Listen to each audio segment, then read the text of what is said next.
Bonjour les passionnés de la myciculture. Vraiment, c'est mon arrivée dans notre champignonnière aujourd'hui.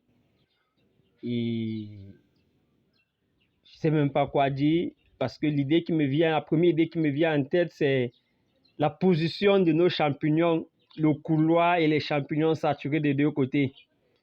Et j'ai l'habitude de voir plusieurs personnes publier sur les pages les champignons de cette forme-ci, à cette position-ci, qu'ils ont pris dans les champignonnières des gens, des blancs, je ne sais pas trop, où ils prennent des photos comme ceci.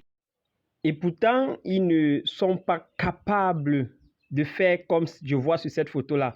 Aujourd'hui, nous avons réalisé la photo, je ne sais pas si je dois dire ça comme ça, que vous avez l'habitude de voir dans des champignonnières, des charlatans vous faisant croire que c'est leur production. Nous l'avons réalisé, voilà ça, c'est physique.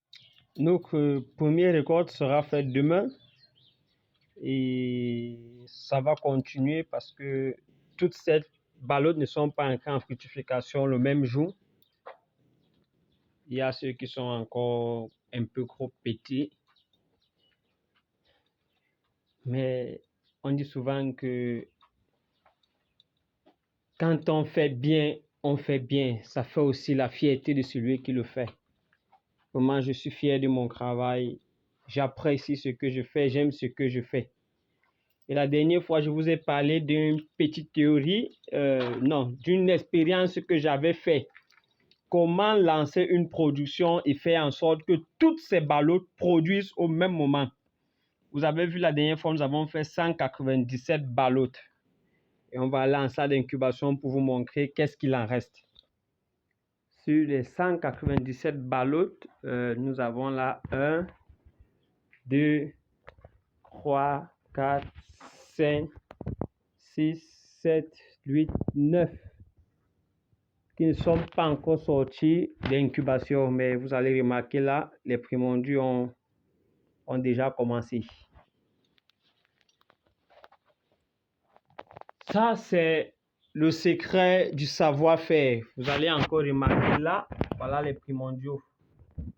Donc, ça veut dire que si nous lançons une production de 1000 ballottes, dès que les primordiaux commencent à sortir, 4 jours après, nos 1000 ballottes ont tous sorti les primordiaux, comme vous voyez là. Et je doute fort que beaucoup des formateurs chez qui vous allez chaque fois et que vous vénérez même en disant que non, ils ont réussi en myciculture, ont ces capacités-là en termes de production. Est-ce qu'ils produisent et toutes les ballottes vont en fructification au même moment? Puis encore, la plupart même ont une salle qui en même temps est la salle de fructification, en même temps est la salle d'incubation. Quand toutes les ballottes n'ont pas donné et que ça se retrouve tous en salle de fructification parce que quelques ballottes ont donné et puis vous avez mis la lumière, ceux qui n'ont pas encore donné les primordiaux, là, vous avez bloqué leur croissance. Ça, c'est ce que les formateurs ne vont pas vous dire parce qu'ils sont seulement là pour se faire de l'argent sur vous. C'est vrai, nous sommes chers par rapport à tout autre formateur que vous allez avoir, mais nous ne sommes pas seulement chers, mais nous avons aussi le savoir qu'aucun des formateurs qui existent dans le territoire national en myciculture n'a. Là, c'est un mot que je pèse parce que j'ai lancé un appel ici à tous ceux qui ont réussi en myciculture. Personne ne s'est prononcé. Je dis bien personne. Et dans l'appel d'offres, j'ai bien précisé ceux qui ont réussi dans la culture du champignon et non ceux qui ont réussi parce qu'ils formaient les gens, ils se faisaient de l'argent en formant les gens. Ça, c'est deux succès différents. Je dis bien, j'ai lancé un appel de savoir les qui ont réussi pour que ensemble, ceux qui ont réussi, on puisse promouvoir davantage cette activité.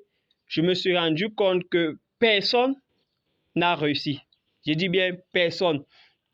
Comme mon partenaire a dit l'autre jour qu'il sent comme nous serons les premiers à réussir dans la culture du champignon. Et je pense que du jour d'aujourd'hui, je suis déjà à 100% d'accord avec lui parce que jusqu'à présent, j'écoute seulement les chiffres de forfait. J'ai perdu 10 millions, j'ai perdu 8 millions, j'ai me suis lancé à myciculture, j'ai échoué. Ce n'est que ça que je comprends dans mes oreilles à chaque fois.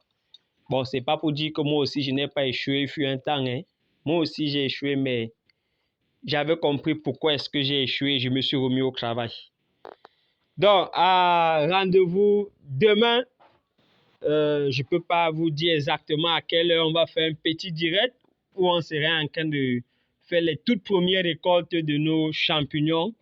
Et à partir de nos premières récoltes, on vous expliquera en détail la théorie de comment gagner plus d'1 million à partir d'un capital de matières premières. J'insiste sur ce paragraphe de matières premières de 195 000 et quelques pour avoir un revenu jusqu'à 1 million. Donc, on se donne rendez-vous demain pour la première récolte.